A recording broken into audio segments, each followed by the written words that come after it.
is your name and or your alias? My name and my alias is Brock Wilson. Wilson's the middle name. I love it. What made you choose your middle name for your artist alias? I had an actual alias before, and it was just like, I don't know, it kind of just like developed as I made music more. And when I started making music, having an alias, it kind of like colored your perception of how your music should sound. You know, like Mm, your alias has a name, and your music's got to fit that kind of brand or whatever. So it was right. frustrating for someone who likes to like change their music and like work with different genres and stuff. I like was always changing my alias name like all the time. Mm, So at some point I was like, I really just want to use my actual name, but Hetherington is like kind of ridiculous to try and, like if I ever play festivals, I can't have people shouting Hetherington. That doesn't work very well. And I was talking to my sister, and she's like, why don't you just do Brock Wilson and just use your middle name? I was like, yeah, actually that's pretty good. Like that's like, it works. It's short. And I was like, yeah, let's just do that. that's And that was perfect. it. Yeah. That's great. Yeah. When if we met in an elevator and you didn't know me and I asked you what you do, what would your answer be? I just say artist. Just artist? And then, if they ask me to elaborate, I'd say I make music and I like to draw and paint and stuff. And I mentioned I'm in school for architecture, and that would kind of just be the general thing. Ooh, we're gonna get to that, everybody. I'm in school for architecture. You can't just leave that on the table without getting to it. But are you ready for the lightning round? Okay. Yeah. What's the best song of all time? Oh, fuck.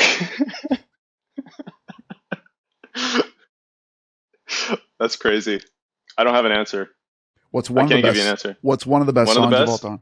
Well, you want to know what? The first thing that came to my mind when you said that was, Yes, it is the lightning round after all. Right? yeah, shit. You know what's funny is I can't even remember the name of the song. I just remember how it goes. It's a Tim Impala song, the really, really famous Tim Impala song, Off the off of first. Currents. Okay. Yeah, Oh, off of okay. Currents. Okay. Uh, People just drop that in the chat Less I know, below. the better. Less There I you know, the go. better. I love it. That was it. I think that's one of the best like indie songs, at least ever.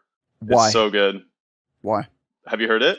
Yeah, I think so, but I can't Okay. remember I that just one I just think specifically. it's so well structured and well put together, and every single time, like it starts off with the guitar riff, and then it just goes like it opens up, and like the EQ, full range, full spectrum. The drums come in, and it's so sparkly, and every time I hear that, it's just like gives me chills. It's so good, and it's just such a catchy song. Hmm. So good, and it's dynamic. It's not the same, same pop structure all the way throughout. It changes kind of like the tune, not the tune, but like the mood of the song towards the end, and it ends on a different note than how it started. I It's just a love it. very good song. We got them fired up in the lightning round already, folks. Yeah. Who has the best voice of all time?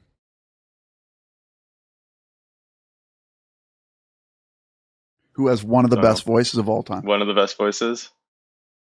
I got to tell you, man, I'm terrible with these kinds of questions. I can never recall stuff like this quickly.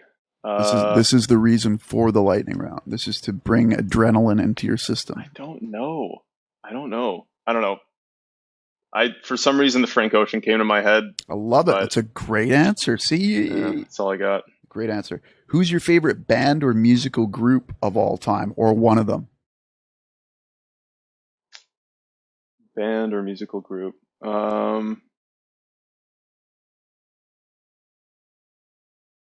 don't know. Tame Impala. Tame Impala, yeah. Tame Impala, this thing is all the people I like who are like kind of bandy or like they're solo and then they tour with a band. I mean, I guess So he is. I It like is Caribou a lot. Caribou does that as well. okay, Caribou's cool. up there. Yeah, Tame I'll say Impala is Caribou. kind of a solo artist, really, with a band Yeah, name, he's solo right? artist and tours with a band. That's Right, the deal, yeah. right.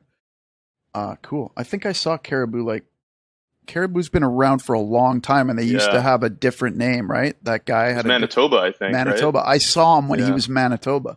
Yeah, he's coming to Vancouver again soon, actually. Cool. Coming to Commodore. Um, who would be your dream collaboration? Why did I say it like that? Who would be your dream collaboration? There you go. It's a good one. I have a little list actually. There's a few people. Caribou is one of them. I'd love to collab with Caribou. Sam Gellatry. I'd love to collab with Sam Gellatry. That's a good one. Um, Why?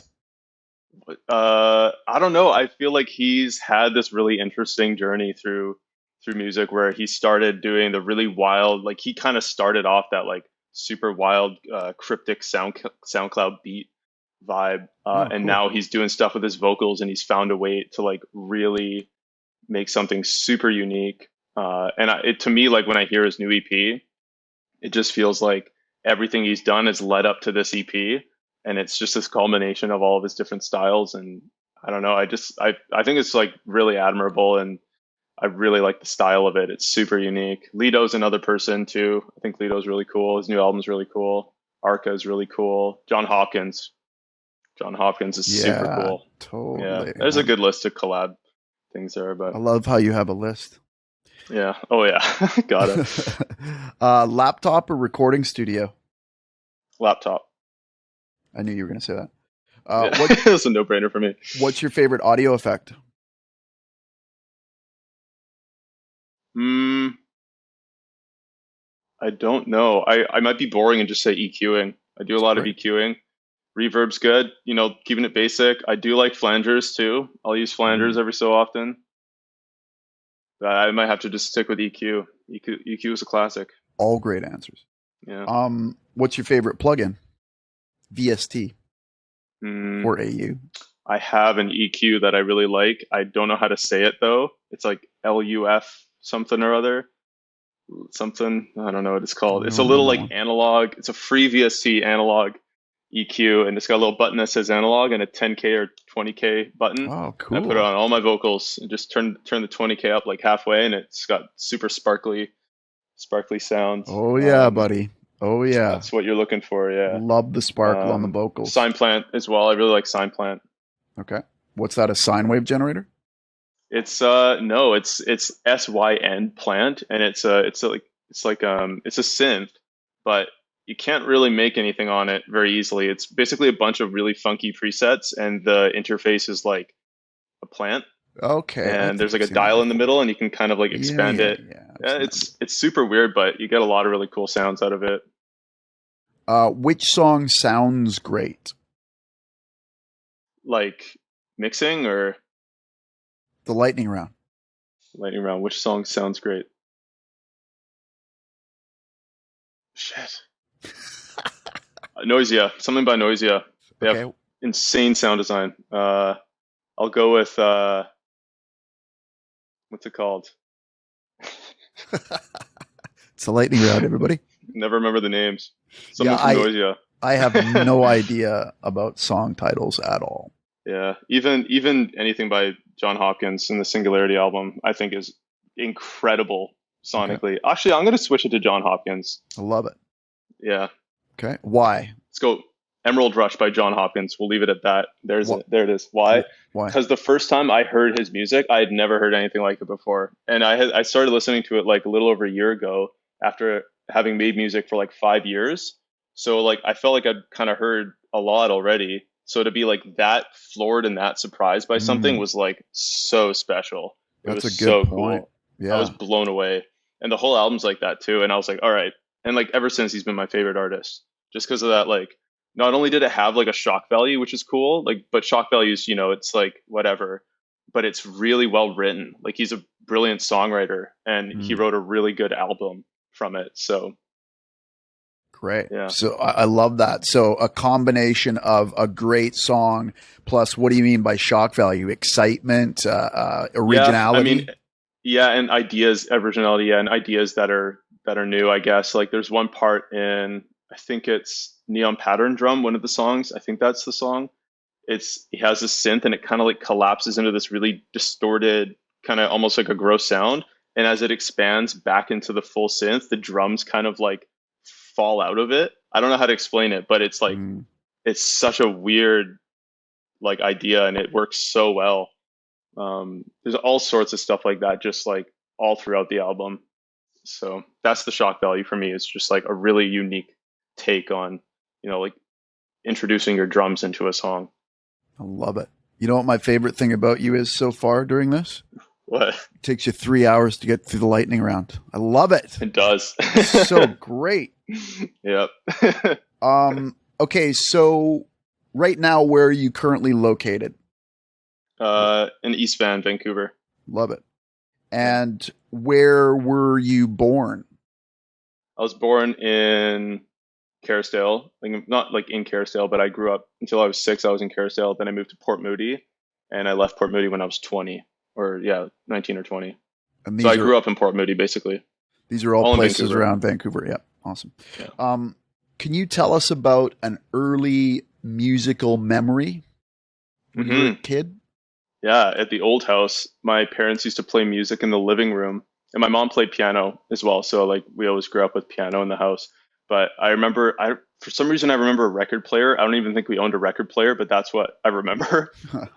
Just like something playing music in the living room, and I used to like when I was like I don't know younger than 6, 4 or 5, I'd walk through the living room from like upstairs we're here. I'd come down. Quickest way to the kitchen was just to turn quick, but I'd take the long way through the living room so I could hear the music, and I would always like dance through the living room provided no one was around to see.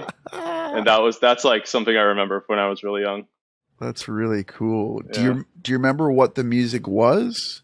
No idea. No idea. Eh? No idea. Yeah. Do you remember the first album that you bought with your own money, or maybe it wasn't your money, but you went to the store or you went online or wherever and you sought out an album that you wanted? What was it? I don't know, cause like it's like going to a store and buying an album. I was already kind of past that. Like I was already just downloading stuff from iTunes. Right. But the first music I actually bought with my own money was when I was in grade 6. I bought Carter 1, 2, and 3. All in this at the same time? all at the same time, but all the Lil Wayne Wow. albums. Yeah. That would have And been my parents deleted them. really. Yeah. They saw like some of the song titles and they're like, yeah, you shouldn't listen to this when you're 11 or whatever. Yeah. So they deleted them. Who was right in that situation? Were they right or were you right? Well, it's complicated because I had a song on my iTunes called Pussy Money Weed, and I was 11 or 10 or something.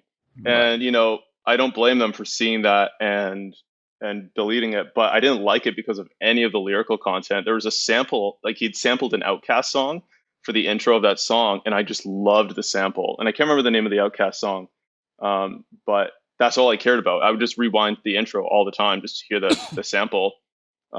So they deleted it because of the song title, but I didn't listen to it because of the song title. I just like the sample at the beginning.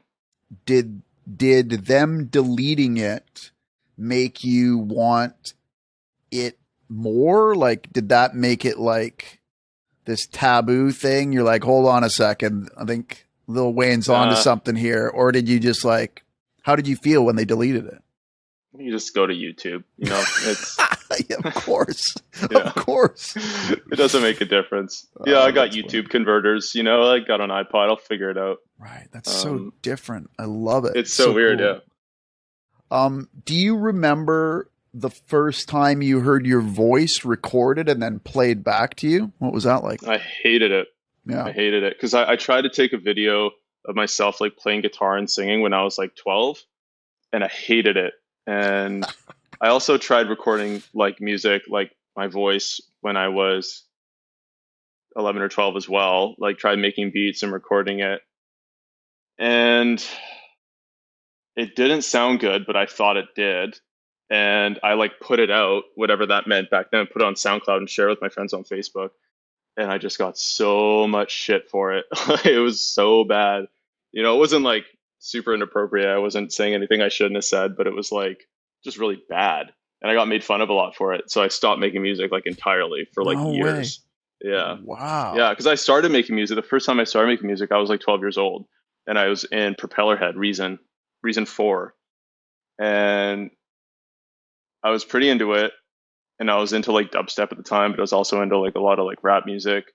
But yeah, I made stuff and I put it out, and I was like all like cocky about it. And I was like, yeah, I do this now. And I just got shit on. Wow. So it was like really discouraging. And yeah, thus began the years of self-esteem issues like after that, because I thought it was something I was good at and like I was terrible at it. So Right. yeah, In but retrospect, were you okay at it, or well, were no, you not really. I you mean, were it's act like it was like the first few right, songs I ever made. right, They were right, right. terrible. They're of course they're going to Yeah. be terrible. Yeah. Like unless you're, like if you were someone who made music for a long time, you could maybe be like, yeah, like I can see like he might have like, maybe he can play piano or something, but Right. like, like if you were to show it to someone else, they'd be like, this is garbage. Right. Right. So, but I was So 12, I didn't know any better. that's amazing. So So what year? How old were you when you went back to it? How many years did it put you off? 17. I didn't You were start doing it again until I was 17. 5 years. Wow, that's Yeah, pretty and I was significant. so like in between, I would like maybe kind of go back to it and like, Mm, play with reason a little bit, but like I was so nervous about having people hear it. Like I I remember bet. one night I was just playing piano with my headphones on upstairs. So we had like a digital piano, and I just had my headphones on. I was like jamming on the piano for like half an hour. Took my headphones off, put it down, and then my parents are downstairs. Were like, "That was really nice, Brock." And it wasn't in my headphones the whole time. It was just like playing over my speakers, and I just freaked out. I was like, I can't fucking believe they heard me, and I was like freaking out about it. So I was like Wow. super, super conscious about having people hear it, because it's like, like it's Right. for me, like music is like super, super vulnerable and personal. Like those are when I play piano, it feels like emotional for me, right? It's not just like a thing, it's not casual. So for me to sit there and play piano for half an hour is like almost like, not to sound like corny, it's almost like an emotional experience for me to That's do that. so cool. So then, someone was listening in on me have this like intimate experience by myself. It's like almost like I feel like my privacy was violated or whatever. It's like a Yeah. really weird thing to explain, but yeah, I freaked out. I just like locked myself in the room. And they were like, "What?" They must Yeah, have been yeah, like, they're like, we "What, just gave dude?" you a compliment, you asshole. Yeah. That's so funny. Do But you yeah, it was think? actually, Sorry, go go ahead. ahead. Go ahead. It was when I was 17, I was in law class, and Trey was writing music on Ableton in class, and I was like, "Oh, is that Ableton? Like I heard about it." And he's like, "Yeah, yeah." And like that was when I kind of started picking it up again. Was when I saw Trey mess around with Ableton. Shout out Trey And Austin. shout out Trey Austin. And I was like, I bought it, or I didn't buy it. I downloaded it because I was like, I'm not gonna stick with it because whatever. I had like so many reasons to say no, or excuses to say no. And I got the 30-day trial, and I was like, every single day, get home from school, forgot about all my homework and just like messed around in Ableton. I did that So, for, I extended the trial for like 90 days or something. I did that the whole time. so cool. And my parents were like, should we buy it? And I was like, yeah, I think you should buy it now. And I was like, I think I want to do this now. And like ever since then, like especially from then until like, I don't know, from then on for like 2 years, it was like constant, like just like every hour I was awake, I was in Ableton. Like it was so much. It was It's amazing. Ableton in my dreams, like this Ableton screen in my dreams, like every night. It was so obsessive. Wow.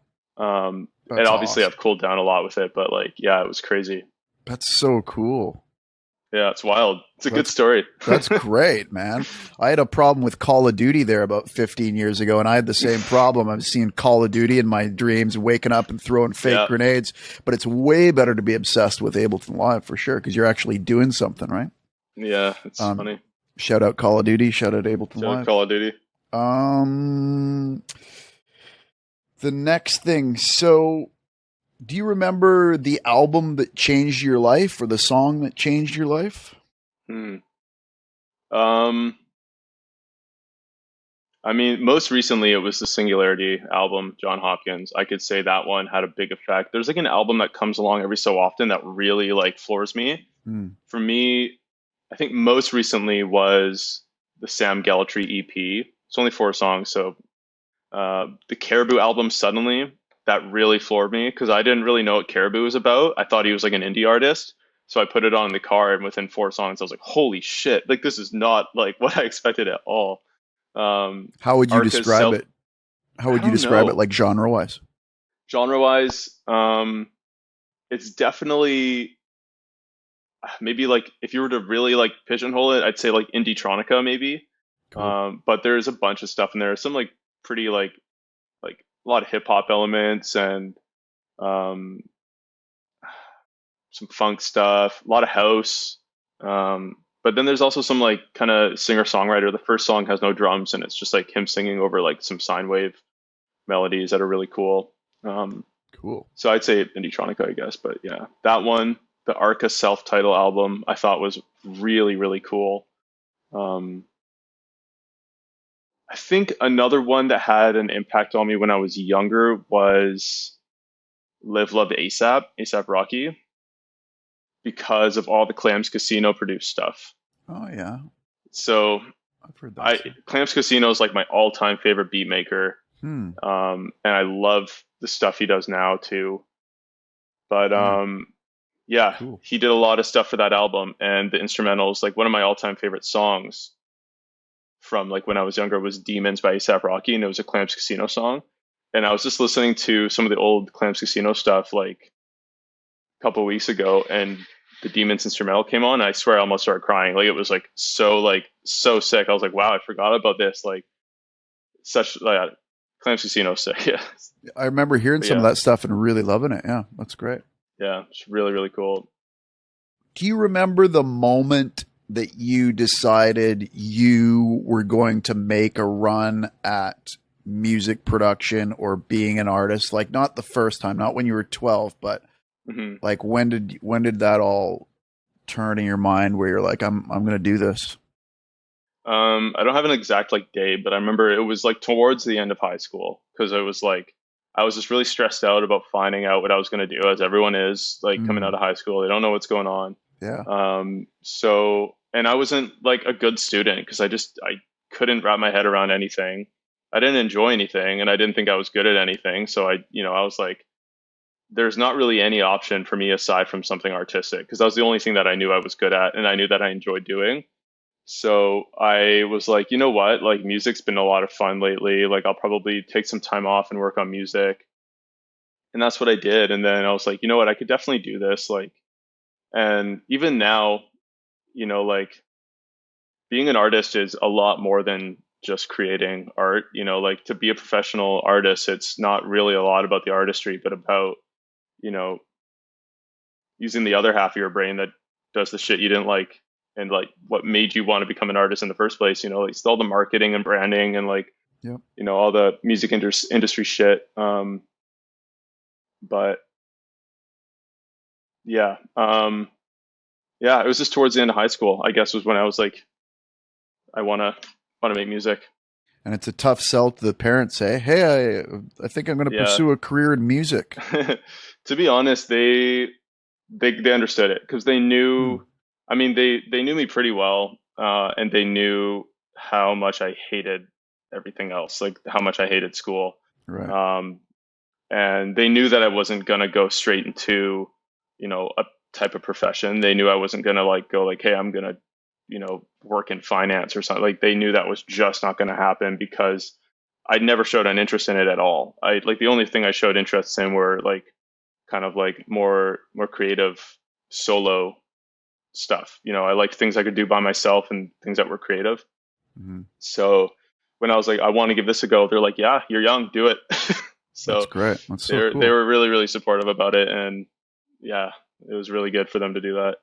That's really amazing. Shout out your parents. Shout out my parents. Um, what is your favorite instrument? How many instruments do you play? Do you play a lot of instruments? Yeah, well, not a lot. I played piano and guitar when I was younger. I had like lessons for piano and guitar. I'd say like my go-to for when I write now is piano. Like I'll just like mess around, but I'm not writing like full piano compositions in the songs I write. It's just like an 8 or 16 bar loop or Right. something like that. But I play piano for most things.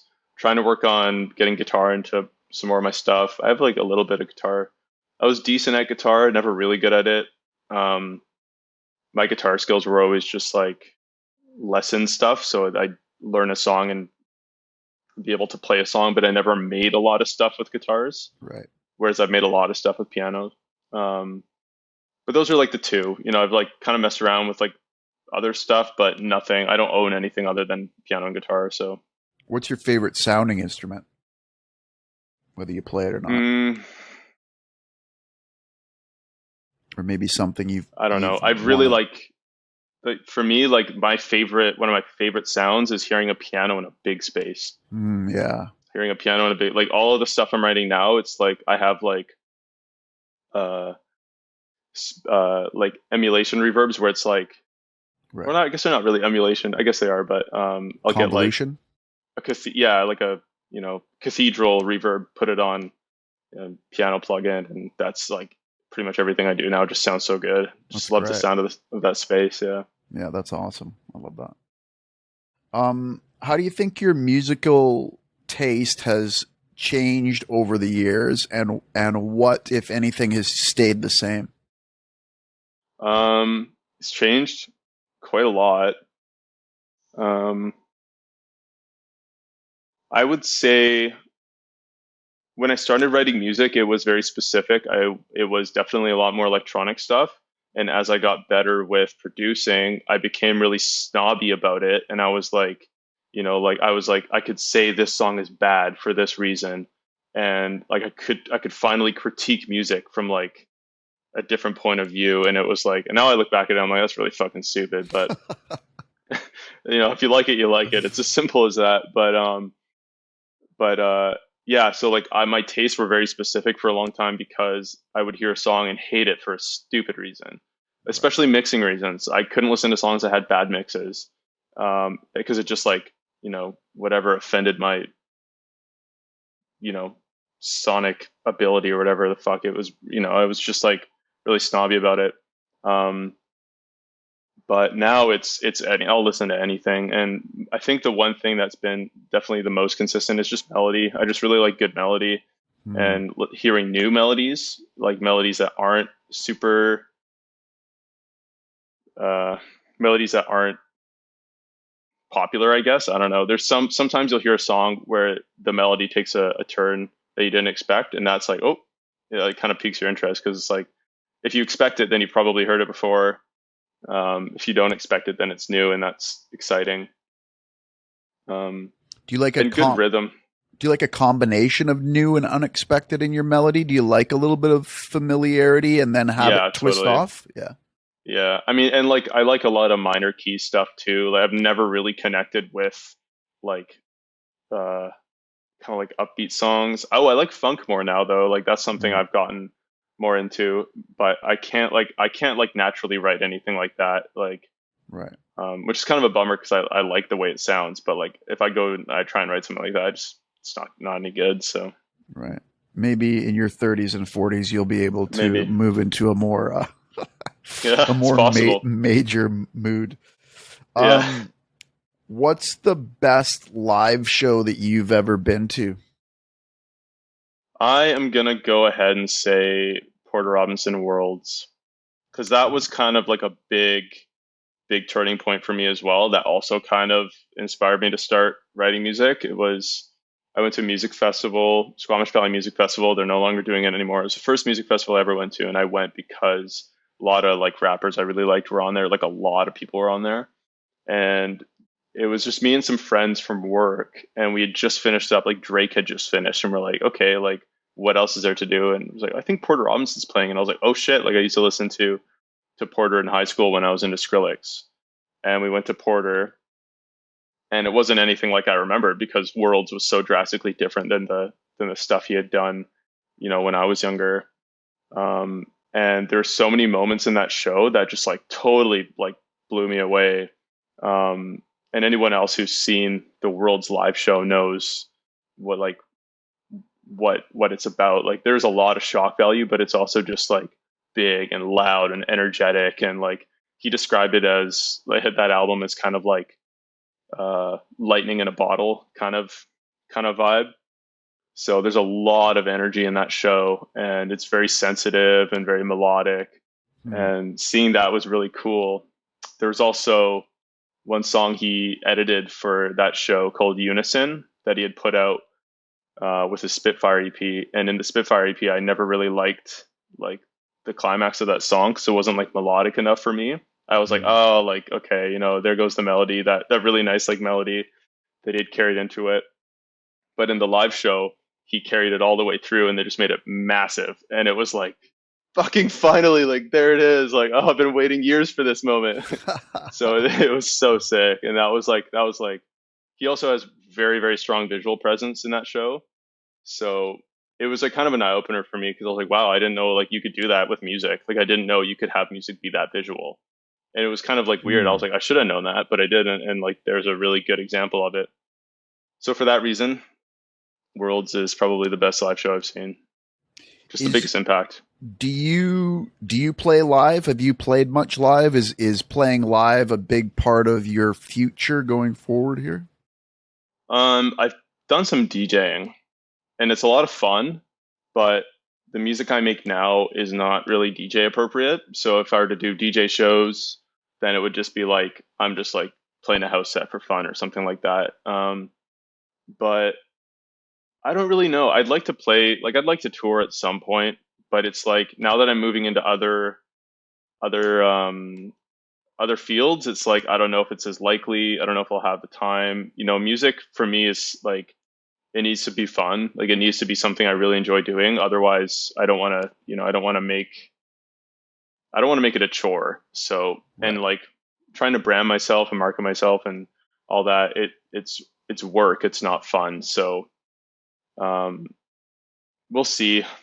I don't know. I always plan out, like whenever I write a body of work, I always make all the live edits and I plan out what the visuals would look like. You know, I plan for it, but Hmm. I don't know if it's likely. I'd like to though, maybe to give you a really weird cryptic answer. I love it. Yeah. Now, I when I first met you, you were really into Porter Robinson. You said that name all the time, and I pretended I knew who it was for your sake. And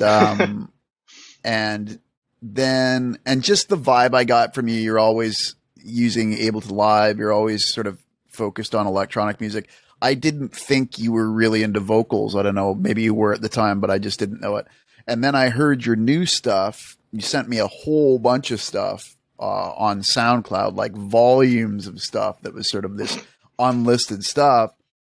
And, like I've been doing this for a long time. When I get volumes of stuff to listen to, I'm usually like, okay, cool. I'm going to go through all this stuff.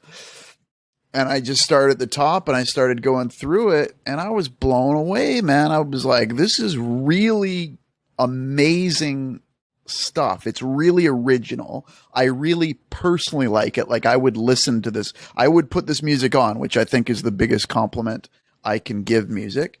And and it had vocals on it and it was you singing. And I was like, what? I had no idea. I thought you were like headphones, able to live, Yeah. MIDI all day. Yeah. Was there a um, change or were you always like that? no, I mean, I always like to sing along to music like that. That's always been like that. And like I said, when I was younger, I made music with my vocals as well. But I was like pretty convinced when I was writing electronic stuff that I didn't have a good voice. So I was like, it's all right. I'll source other vocalists.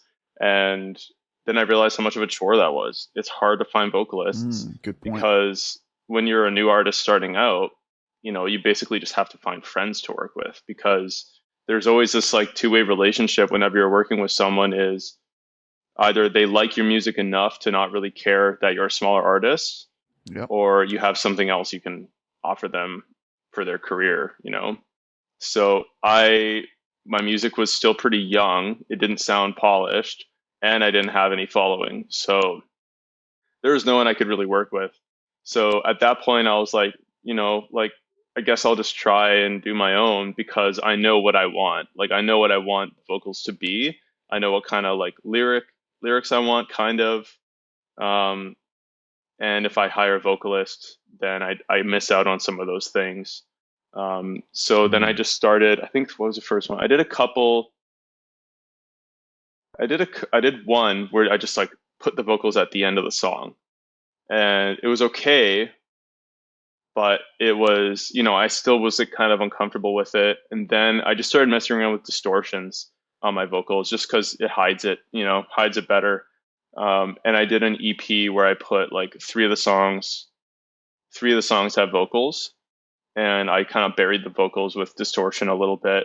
and I sent the EP to Matt Zo's label, and he took it, and I got a lot of compliments on it, and it was fairly well received. And at that point, I was like, okay, like this is kind of like legit, like he's a really well established artist, and it's received well by a lot of people. Like maybe my vocals actually are okay. And then from then on, I just like wrote more and more vocals, took the distortion off, put it more up front, and now when I write stuff, it's like vocals are on everything. Cool. Yeah. Wow, what an amazing experience that must have been, going from Yeah, it was cool. hiding your vocals to Yeah. going, okay, Yeah. I've got some validation here. Yeah, pretty much. Were you ever, in the back of your mind, were you ever thinking, I'm going to temp these in and get somebody to redo them? Or when you committed to doing your own voice, were you like, okay, I'm just going to see if I could just hide it, but it'll be me? I think I just hit it and tuned it. Just threw auto tune on there. Right. And yeah, I think that's what I did. Because my vocals then, I wasn't as good a singer then as I am now. Like because I sing so much on my stuff now, I'm a better singer.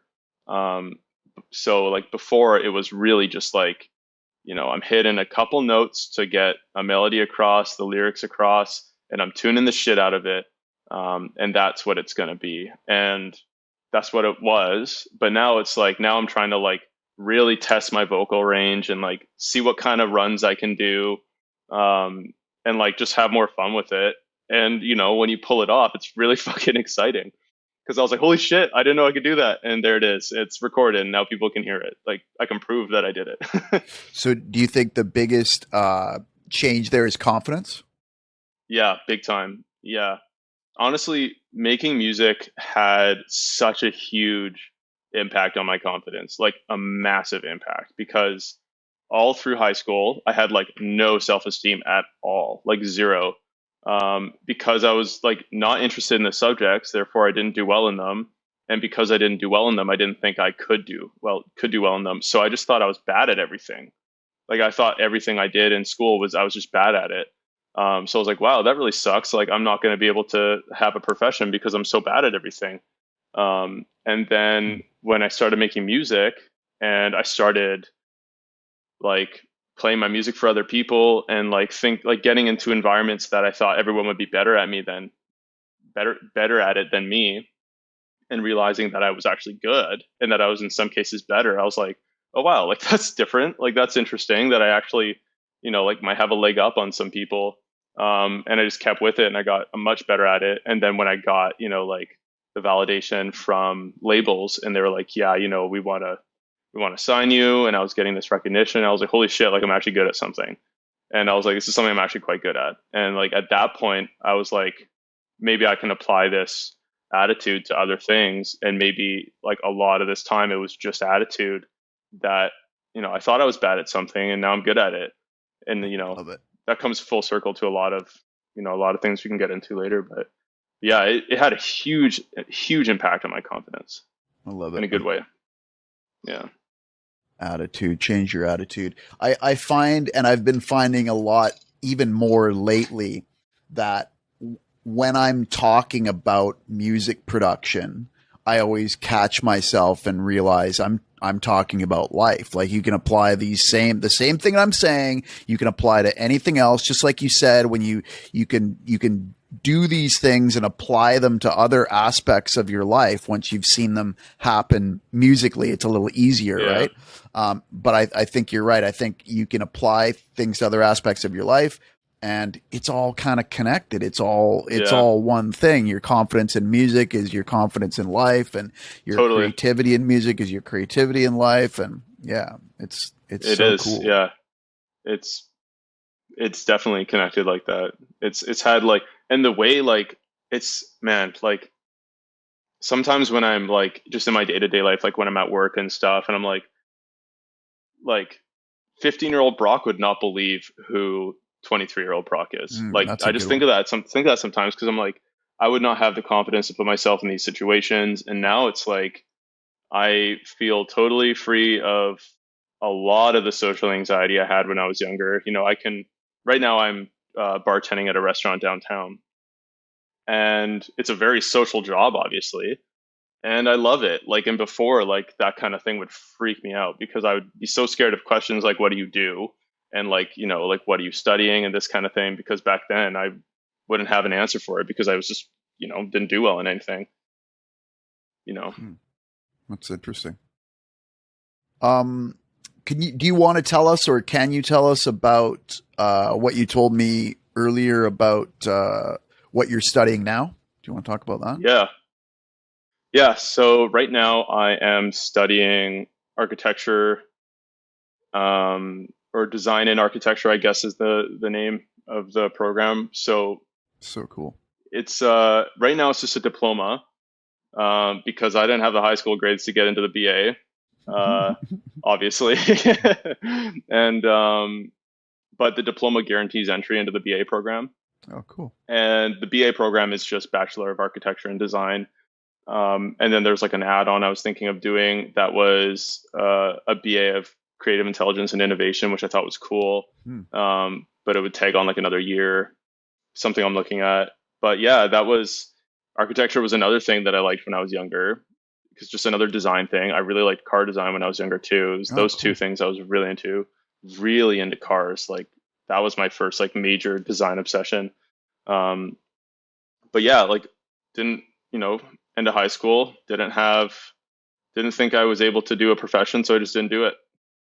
But now I'm like, I definitely can do it and doing well in it. So That's so great.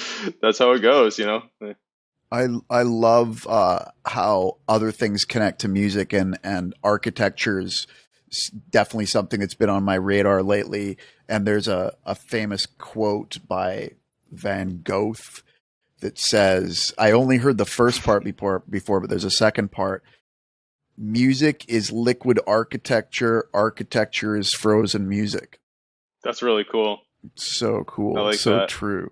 Yeah. Like when you look at a really well designed old building and you see the flow of it and how everything connects together and the foundation of it, there's just a lot of really cool parallels, I think, there. Totally. There are a lot.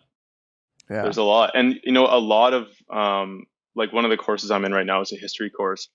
And a lot of these ideas came up in, like the humanist movement in the Renaissance. Like there was one guy, Leon Battista Alberti, who was kind of like the first architect.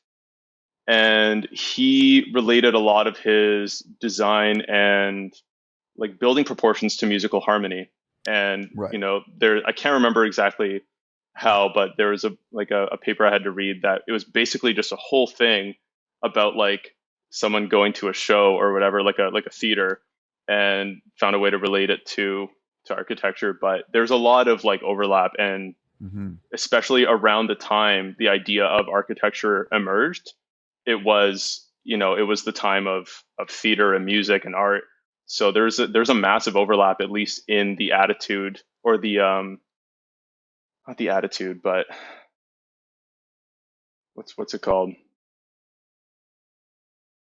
What's the word I'm looking for here?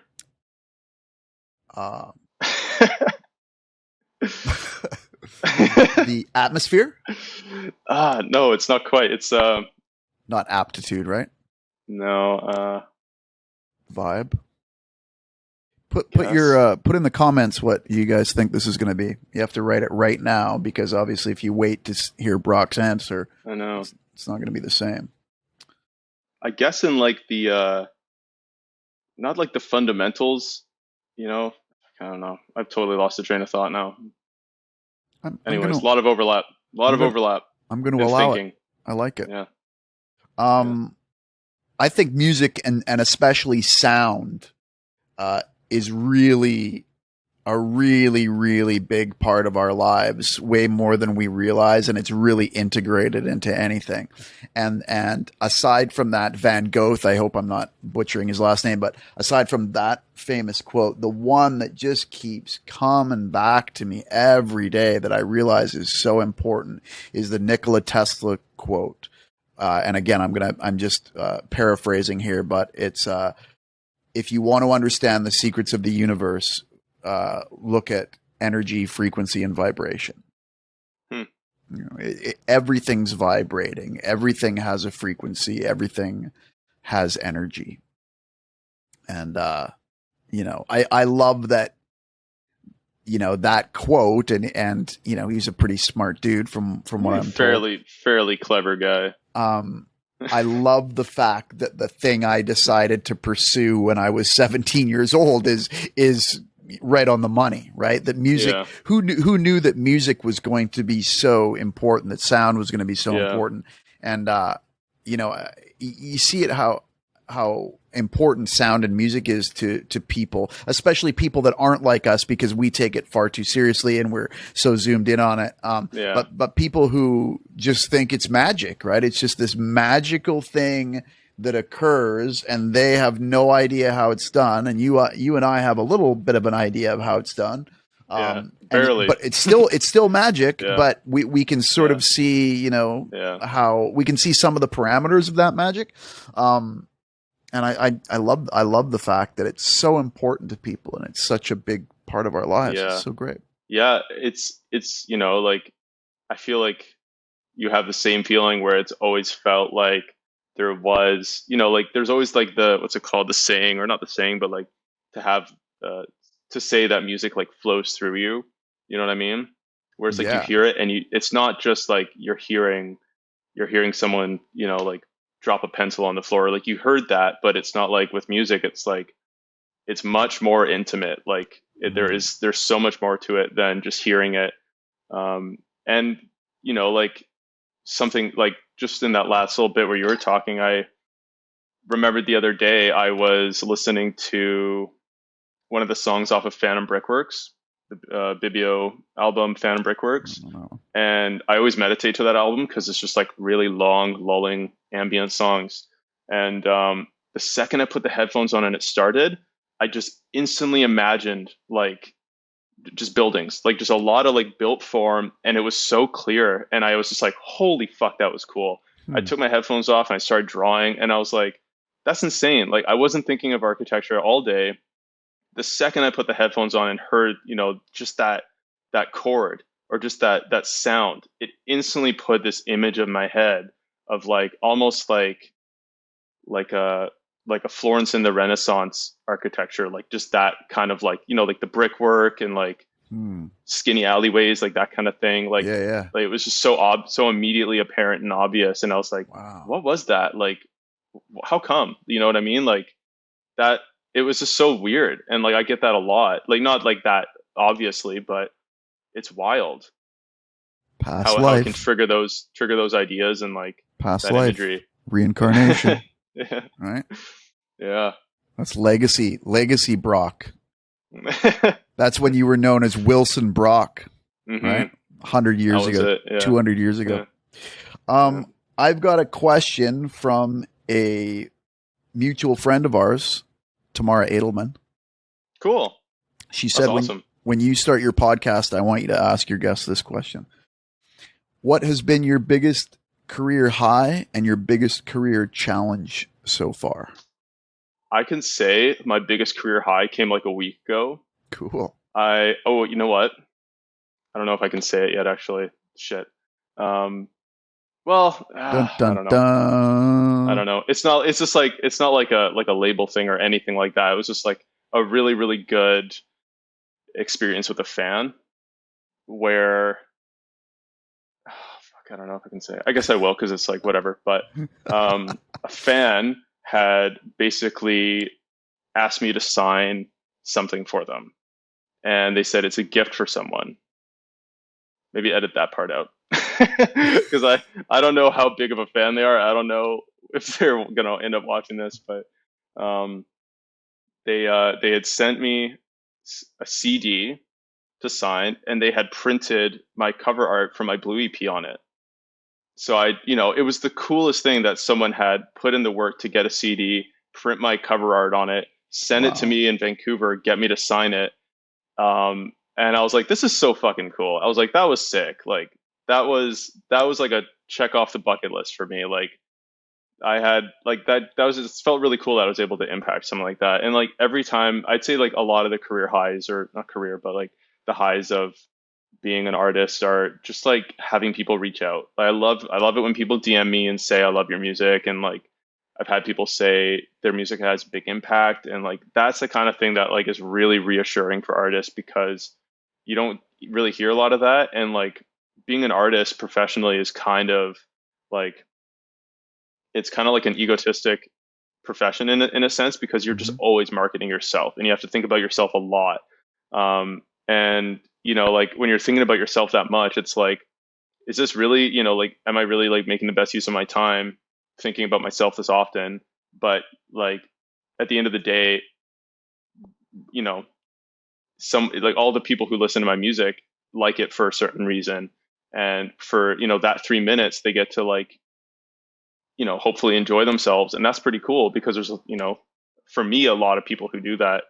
And I don't know, that's a high for me. It's just like getting to know that there are people who like are impacted, positively impacted.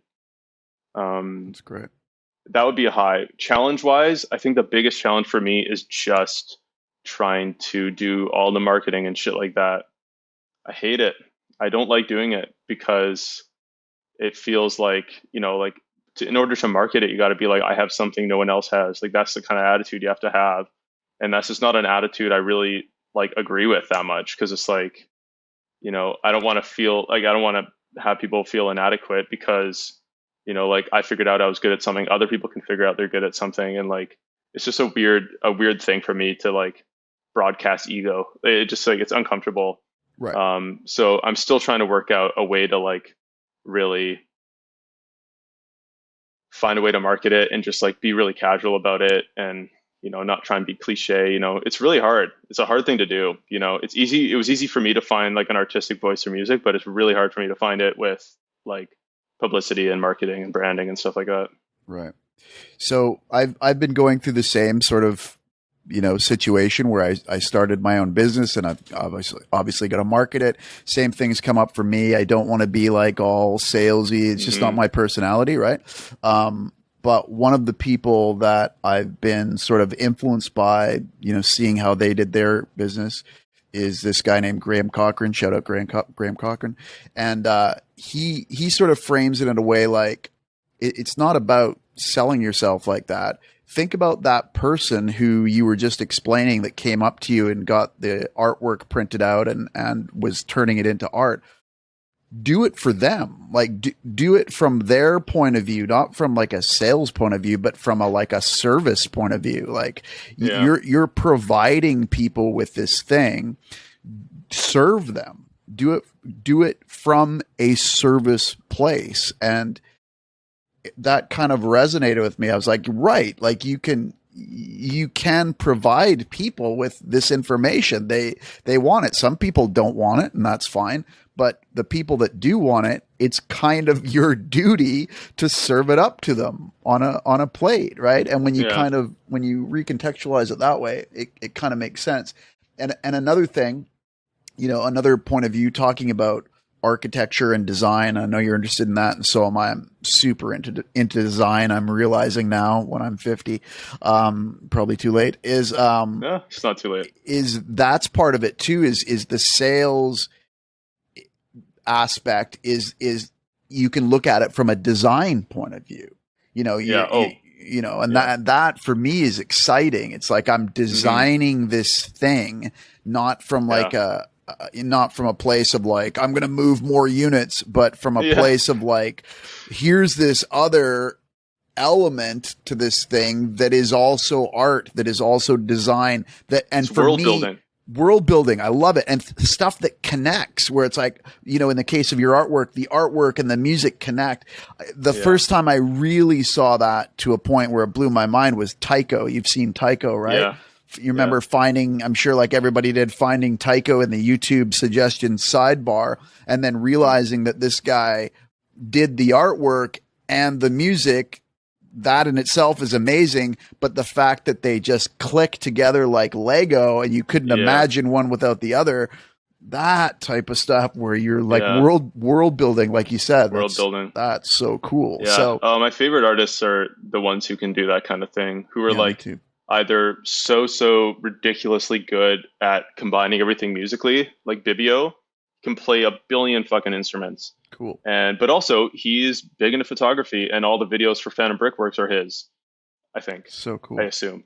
But yeah, that's the coolest thing is when you really can like build a world around it. And yeah, that is the best way to look at it, is if you're designing something, because you are. I mean, really, like, Yeah. any of the artists who, you consume are essentially, I mean, depending on how you look at it, they're designing something for you to buy or for you to, Yeah.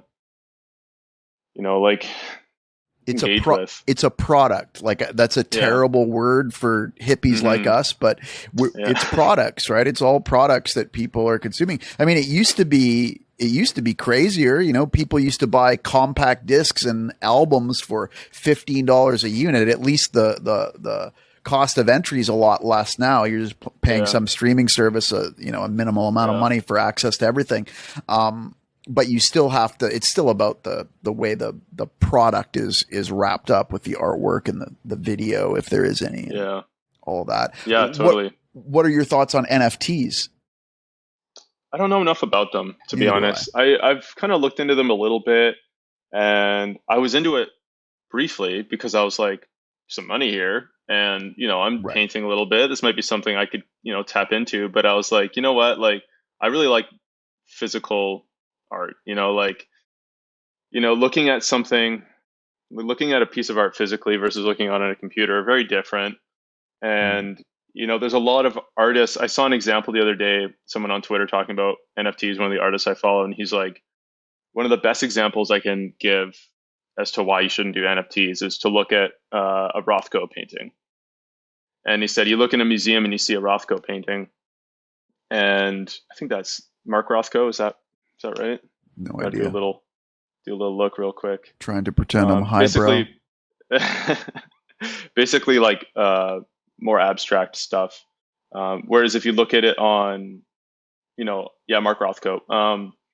If you look at it on a computer, it's confined to a really small space, and it doesn't have near the impact saturation. It's not in a space that the artist had thought about it being in. Mm. It's just on a computer screen, and you could be in the fucking bathroom on your toilet looking at it. It's not the same thing as walking in a museum and seeing it.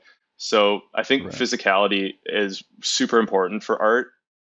um, that's just my opinion, though. I'm not like a developed artist. I don't paint very often. I don't draw that often. So it's like, but that's the way I like to engage with it. And so I had a really brief interest in it just because I thought I'd be able to make some money off of it. And as an artist, you're always looking for more ways to make money off of art. But yeah, it was pretty short interest. Although Yeah. I think NFT music is probably, or not NFT music, but yeah, NFT music is more promising. I like Audius does their token, and I joined Audius a while ago, and one day I logged in and I had like 10,000 Audius token coins or whatever they're called. And I was like, wow, where'd that come from? And apparently it was because I was, since I joined from day one, I was one of the higher users.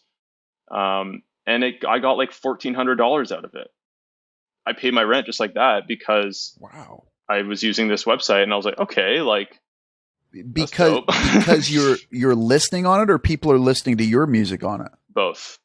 Because I was Interesting. active on it, and because it was, it's kind of like, and I don't know, I don't want to compare it to SoundCloud or, make any comparisons like that, but it is similar in the sense that it is like a web browser streaming service kind of thing, and it's meant to Mhm. be more of a community around it. They have a Discord and stuff. Um, but yeah, I Cool. think it's probably more promising for music. That's really cool, man. $1,400. That's amazing. I know. I didn't do anything. I just opened up Audius and was like, holy shit, that's really good. I think you told me about it. I do believe I have an Audius account. Hmm. But I haven't checked it. Maybe I should check it. Maybe there's $1,400 in there waiting for me. Give a look. You never know. What piece of advice changed your life? Hmm. Um,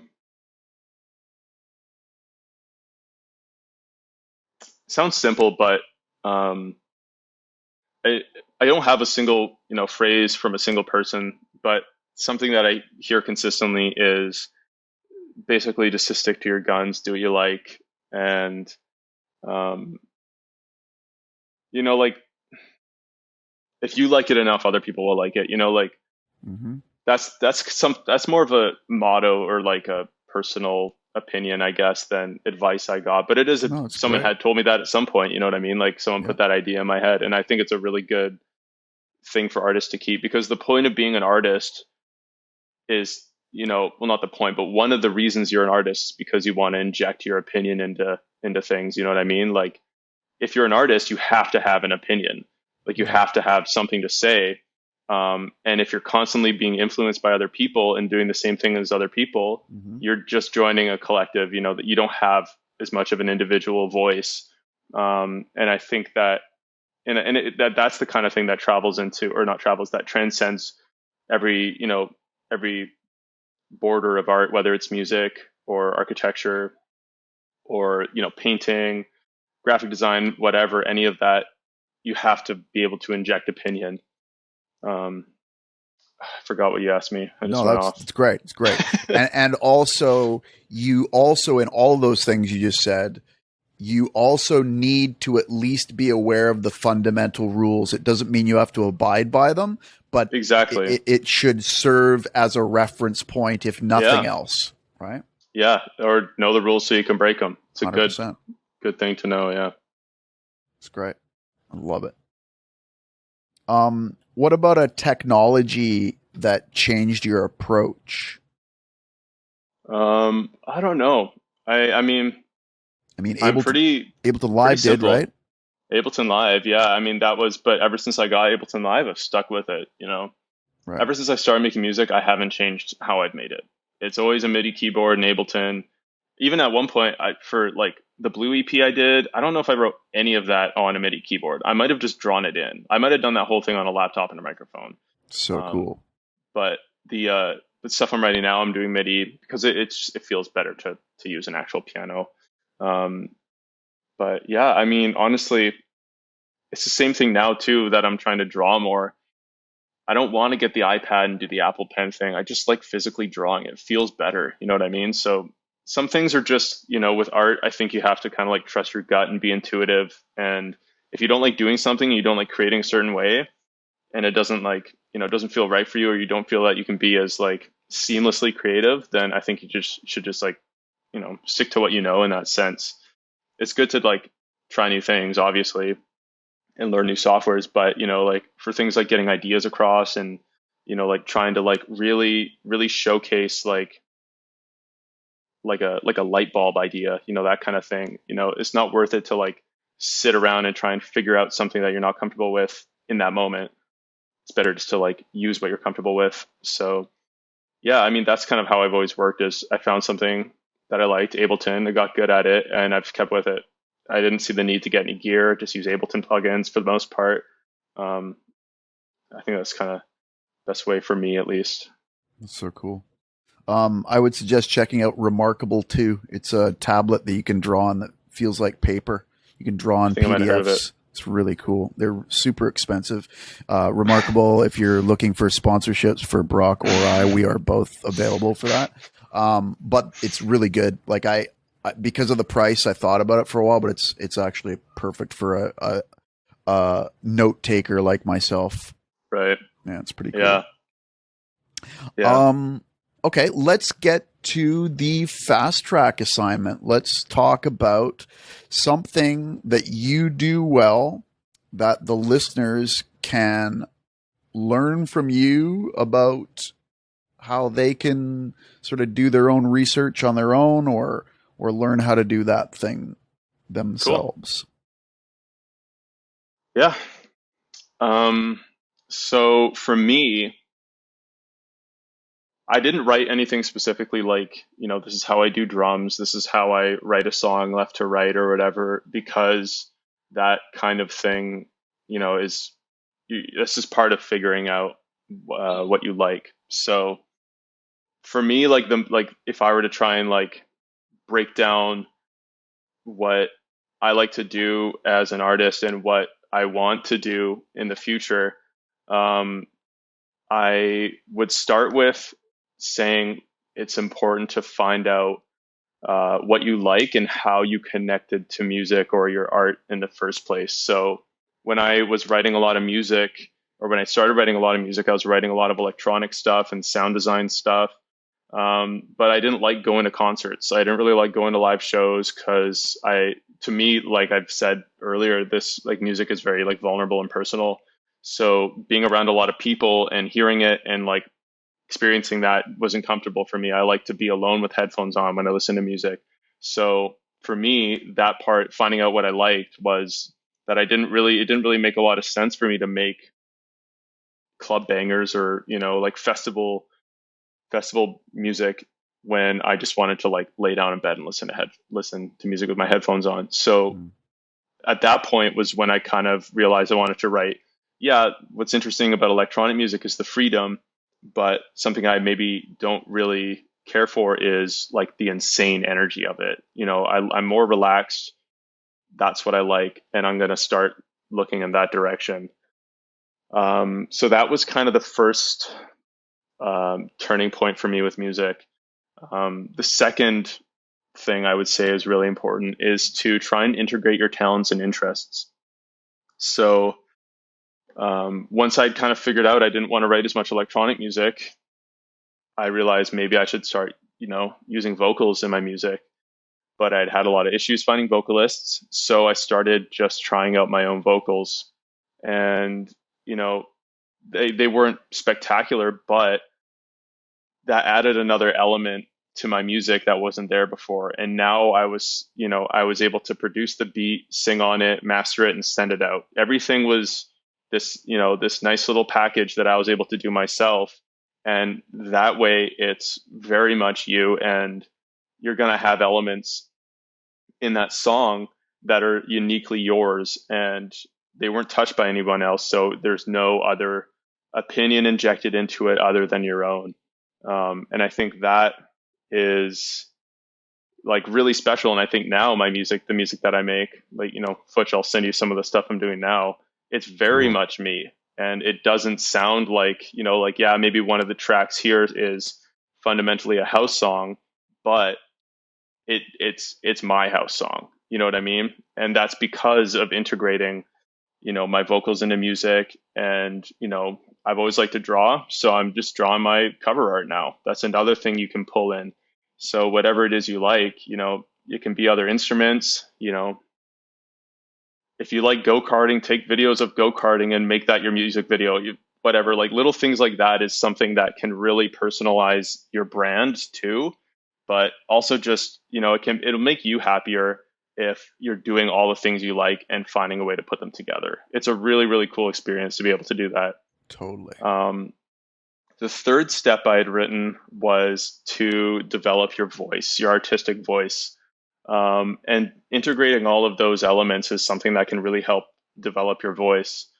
And it's just something that takes time. You'll figure it out at some point. I remember when I'd started writing music, I was scrambling so hard to try and find my sound, and everything I wrote sounded like someone else, Right. because I was like super into certain labels. So all my music I wrote, for the first couple of years sounded like music that would release off Bitbird because I like Bitbird so much. That was kind of what was going on there.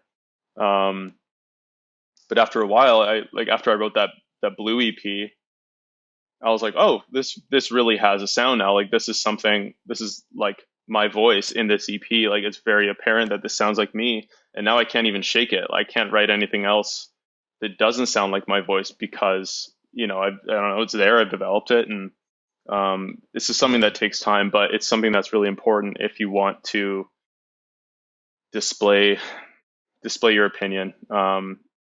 So yeah, develop your voice and find a way to share it, I guess. Find mediums that work, you know. And then I guess this kind of ties into my fourth point, which is basically just to find a way to market your voice or develop a brand around it. And I think that's kind of an ugly word for artistry. I think a better way to put it is to develop a world.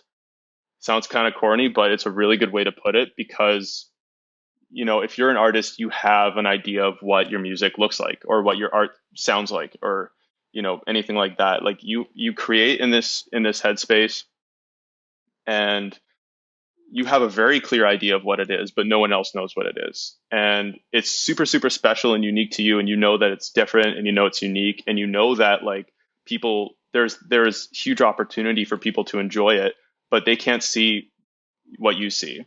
So I think part of the challenge as an artist, and part of growing as an artist, is finding a way to expand that world outside of your own head, and finding a way to get other people to view it in the same way that you do, which is hopefully special. And I think that finding your demographic is something that I've had a lot of trouble with, because I've still had a lot of trouble finding a way to get the world out of my head and onto Instagram or something. Like sometimes it's really complicated. Finding an audience isn't always complicated, but finding your audience is maybe a little bit harder if you're not making pop music or what's trendy. You have to find a way to get it to appeal to the people who think like you do, and sometimes that's difficult. But yeah, I would say those are like my 4 points, and like what's usually on my mind as an artist, and like how I like to create, and where I want to go. And I think all of those ideas were presented to me at some point by someone, and I think they've stayed with me because they appeal to me as an artist, and I think they're very, very useful. And if you're an artist, if you're a singer or a songwriter or a painter or whatever, animator, these are all really useful ways to grow, I think, to grow and to learn as an artist. Those are all great points. We could do episodes just going off on each one of those points because they're so important and amazing. I just want to focus on one of them, your third one, I believe. So when you're branding yourself, when you're coming up with your voice on Instagram or your persona and all that stuff, because that resonated with me because I've been going through this myself, is coming up with that, what that looks like. It's almost like you're going through the same thing again you did with music, where you're trying what other people did, you're measuring your references, you're putting out your first version of it, your first song isn't that great, your first Instagram post isn't that great, it's not quite your vibe, even though at the time, like, I look back at stuff that I thought was going to be, I've been developing my Instagram thing. My first run of my next feed of my Instagram posts is going out today automatically, I think. So maybe even like right now. Yeah, a minute ago, I think it was supposed to go to Instagram. But I've been developing this stuff for months, and I've been finding, what resonates with me as my brand. And it's just like you said. It's all the things I love. It's the, if you like go-karts, then use the go-kart video. So I've just been incorporating all of the stuff that I love into my brand. And it's super fun. And when you do it that way, it makes sense. And when you look back at the stuff you did a year ago or 6 months ago, it's hilarious. Like, it's like I look at the first version of my logo that I did in Canva, and I was like, this looks pretty good. I don't even know if I have to hire anybody to refine this. It's laughable. Like, it's hilarious. It's the same thing. It's the exact same idea as my logo is now, but it's done by me not knowing anything about anything. Like, it's hilarious. Like, that could be my NFT. I can see your new logo now. I think it's a lot better. It's the steps, right? Yeah, and it's also the LEDs, like the going into the red. But I got a guy on Fiverr to design that. Shout out A6. And he's just great. But I gave him the raw idea of my non-designer self that I did in Canva, and I said, make this a real thing. And he did. He just adjusted it and took my raw idea. And going through that process is when, like I think I mentioned it before, is when I realized I'm a designer. Like maybe we're all designers here. Like I've never wanted to be into graphic design, but after messing Hmm. around with Canva for a year, it's like I love it. I love Hmm. this. I love this thing that's called copywriting, which is when not like the ownership of songs, but copywriting is when you write copy, meaning you write the stuff that goes on Instagram or you write the content of an ad. And there's a whole art form called copywriting that I didn't know existed until I turned 30. Then I became obsessed with it. I thought I wanted to be a copywriter there for a while. And then I just bailed on it. And now like it's coming back into my life as this really important thing. But it's all these aspects of design and music and architecture and copywriting. It's all Hmm. art and it's all Yeah. amazing. I love it all. Anyway, I Yeah. just I just went off on a rant there too. No, So it's all good. there you go, everybody. There's a rant from both sides of the screen. I really loved your answers on that. It's great. Thank you. Um, what are you currently obsessed with? Hmm. Um, I don't know. I mean,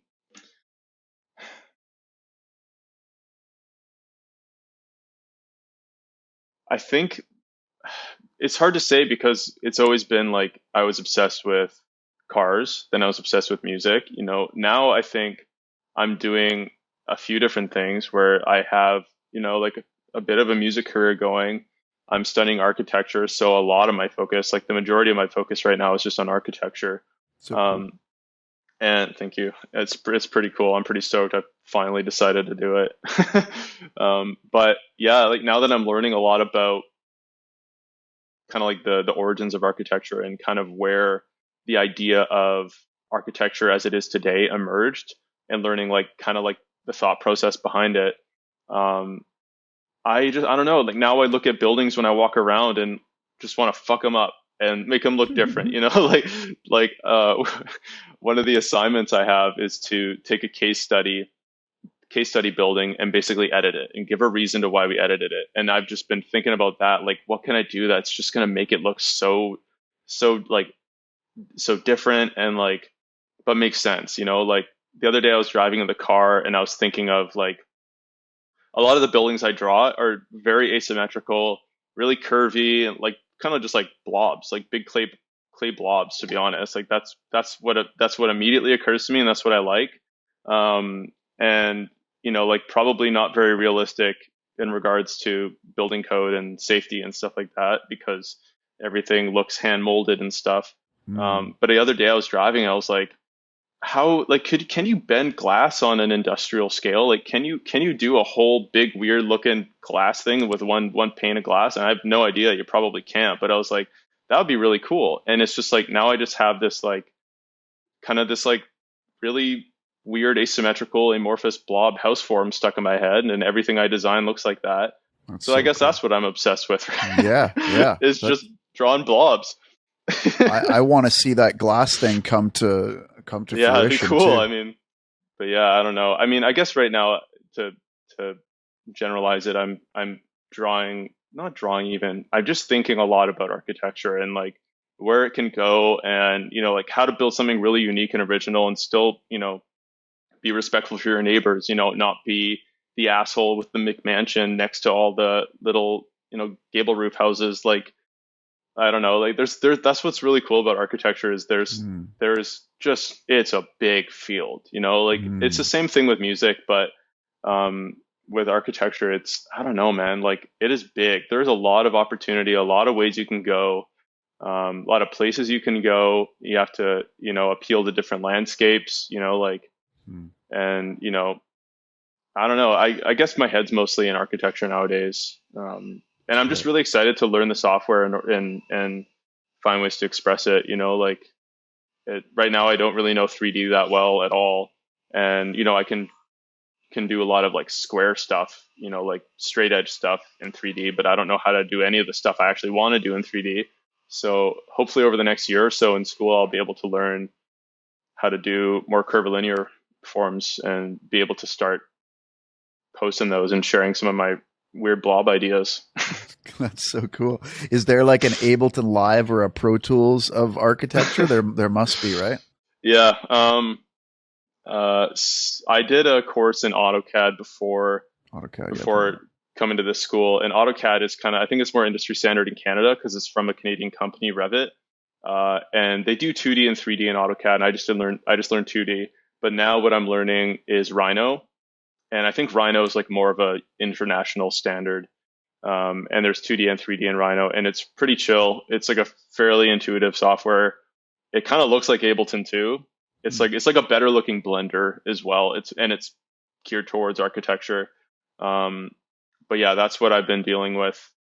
In one of my courses is just Rhino, learning Rhino. And it's definitely, I would say that's probably the industry standard What do you still want to learn in architecture. in life? I don't know, anything, just whatever. You know, I'm open to learn anything. my second favorite thing about you, I mentioned the first one earlier on, but I love how you rebel against all my questions. You don't want to answer any of them. And I love it. I love that attitude. It's a great attitude. It reminds me of me. I Yeah, think that's why I love it so much. yeah. Is Well, I I mean, give you a question and you're like, you just want to pick apart the question. You don't want to answer it. You want to get inside yeah, my head and ask me and answer yeah. why I asked such a question. I've gotten in trouble with one of my teachers for doing that because he'll come into the breakout room and be like, "What's your answer for this?" And I'm like, "Well, so here's da da da da da," and I'll start explaining, and he'll be like, "Bro, shut up, man! Like, just give me the fucking answer already!" Like, No, I love and it. I don't know, it's not something I do on purpose, and like I'd answer the question more clearly if I could, but I don't I even don't remember what your question was now. I don't want, neither do I. I don't care. It doesn't matter. It was Yeah, irrelevant. You took it in a better direction. Don't listen to anybody, including yeah. me. Just, just be yourself. What makes a great song, in your humble opinion? In my humble opinion, Yeah. I think just being authentic and Mm, being not original necessarily, but just being like honest. I think honesty is really good in music because the more yeah. honest you are, the more personal it is. Hmm. And you can tell when you listen to a lot of like overproduced pop music, it might have like a traditional pop structure, and to a lot of people that's good, but like it's not an honest song, and like it's made, an honest song can be any genre, any sound, any length. You can listen to someone play piano for half an hour and be like, that's fucking brilliant, because you can like sense the honesty in it, and you can understand where that person is coming from. And to me, Hmm. that's what makes a good song, is just being honest about like what you're writing. So great. Can you think of an honest song right now that you love that you could use as a Hmm. reference point for that? Hmm. I have to go to Spotify and look. I can't come up with anything off the top of my head. That's fine. It's just See a what's in my follow up. listens. Not a big deal. Hmm. Um, One of my questions here is, what are some non-musical influences? Example, architecture or movies. We've covered that the whole time. I love that. So great. Yeah. What about some advice? What advice do you have for up and coming music producers? Um, You've given them a ton already, but I guess like, I don't know, because I still feel like I'm up and coming. So it's like, yeah, for me me, too. the biggest things were really just trying to be honest with my music.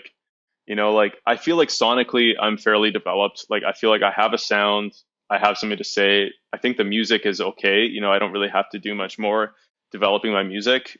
But I will, just as I get older. But brand wise, I have a lot to do with like brand and marketing and stuff like that. Like that is, I there's a lot to figure out there. But I mean, advice, I would say like the most important thing for me was just like, it's cliche, it's corny, but don't listen to your critics, listen to your fans. It's a good one. Or listen Hmm. to yourself. Yeah. Like if you have a song you really like and you show it to all your friends and they don't like it, but it's good, then it's good. Like if you like it, someone else will like it, Hmm. and just trust your gut, I guess. It's all fairly basic advice, but it's good advice. That's great. Do you have any audiobooks or books that we should maybe listen to or read? I'll be honest, another cliche. I read the Walter Isaacson biography of Leonardo da Vinci.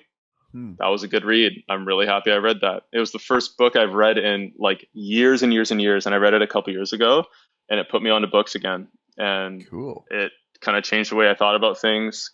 Um, that one Yeah. was really good. And another good book that I don't know, it's an audio book that I liked was Limitless by, I think his name is Jim Quick. And basically it's this guy who, when he was a kid, he suffered a traumatic brain injury and he had to learn a whole bunch of shit, how to learn how to redo shit. And he was a very slow learner because of his brain injury. And as he got older, he had to find ways to learn better. Um, Learn Better, or like Bozer, another really good book. But he had to find ways to learn better. And this, he basically discusses how, you know, he had a lot of set limitations that were, you know, physical. Like he had a brain injury. There's a pretty good reason to be a slow learner, but he was able to find ways around it. And, you know, now he's very successful. He's basically a brain coach for celebrities or whatever. Cool. A lot of, you know, like his book is a little bit gimmicky. It's a lot of like, you follow these, you know, this program and you will be limitless. You know, it's, I almost didn't listen to it the first way through just because the beginning was so like that. Right. But there was a lot of really useful information, and it's a really inspiring thing to listen to. Hmm. Um, and you know, he's right. Like a lot of what we think we can't do is just because of just limitations that you've set for yourself. It sounds silly, but it's definitely true. It's so And true. you know, like I went through that too with not thinking I was good at anything, and then becoming good at stuff. Like, you know, and Yeah. I was like, well, there's a lot of things that I probably thought I wasn't good at, and I could probably do now. You know, like Right. I'm doing well in my courses now, and it's, you know, architecture is a profession that scared me in high school. I didn't think I'd do good in it in high school, and you know, here I am. Yeah. So, you know, a lot of it is just having to do with your limitations. So yeah, I think that was a good one too. But I definitely recommend the Walter Isaacson biography of Leonardo da Vinci. I fucking love that book. It's so good. I Cool. also did the Steve Jobs one just out of curiosity, and that one was interesting too. You know, talking about, you know, design and like and marketing and stuff. Yeah. There's a lot of good information about design marketing in that book. Um, I just bought the audiobook. It's probably the same one, the Steve Jobs one. yep, yep, it is. Well, that's what I did. I didn't read the Steve Jobs one. I read the Leonardo one. I listened to the Steve Jobs one. It's a long one. It's like 27 hours, 28 hours, something like that. Wow. But it's interesting. This is definitely interesting. All right, let's move. Let's start moving towards the exit here, and I'm going to ask you to give us like your call to action. So maybe mention something that you want to mention that you're working on, and maybe where can my listeners go? Where can our listeners go? Because this is our podcast, Brock. Where can they go to find out more about you? Um, so, I mean, if you want to check out my music, you can just go to Spotify under Brock Wilson. Um, I'm not posting a lot of art and stuff right now. I'm hoping to. It's busy school schedule, work and all that stuff. So I'm kind of just trying to develop a catalog, you know, develop some stuff and have some stuff to post. And posting is exhausting for me because I still don't have a good rhythm for it. So I would Hmm. say if you want to listen to my music, go to Spotify. Sometimes I'll post like little clips of unreleased stuff that I'm working on my Instagram story. So that's another place too. To follow me on Instagram, I think it's Brock Wilson Artist. Right now, I am basically just trying to keep up with schoolwork. I have a lot of stuff to release though, a lot of stuff. I bet. Uh, so yeah, so right now it's basically all about kind of finding a home for that stuff I want to release because the self-release stuff is kind of exhausting. Right. And you know, it's nice, you know, you get to see all your money pretty quickly, but labels, you know, pretty much all of my following came from my first label release, and that was years ago. So I got to start doing more label stuff, I think. Hmm. Um, but yeah, I mean, what I'm hoping to do is get some cool architecture designs and also learn some of the 3D softwares better, so I can try and create like a walkthrough of some sculpture or house that I've rendered and score it. That's what I want to do right now. Because that's just like fun content. That shouldn't take a lot of time. But yeah, I don't know. I'm just trying to keep busy with the architecture school right now. I can't wait to see where that goes in the future. I know. The I'm pretty fucking excited. Yeah, that's so cool, man. Okay, anything else you'd like to add for my listeners? I feel like we covered a good chunk. We did. We covered a big chunk. I love your answers. I love your attitude. You got an attitude. You got a punk rock attitude, dude. I do. I really like it. I really like Thank it. you. I'm going to start acting more like you. Would that be okay? I would be honored. Should I give you a shout out? And when people go, are you a little bit more surly than you usually are? Should I say, yeah, shout out Brock Wilson? Or should I just own it myself and just pretend it's whatever me? Feels right. I'm going to shout you out. Okay, cool. Okay, everybody. That's it. Brock Wilson.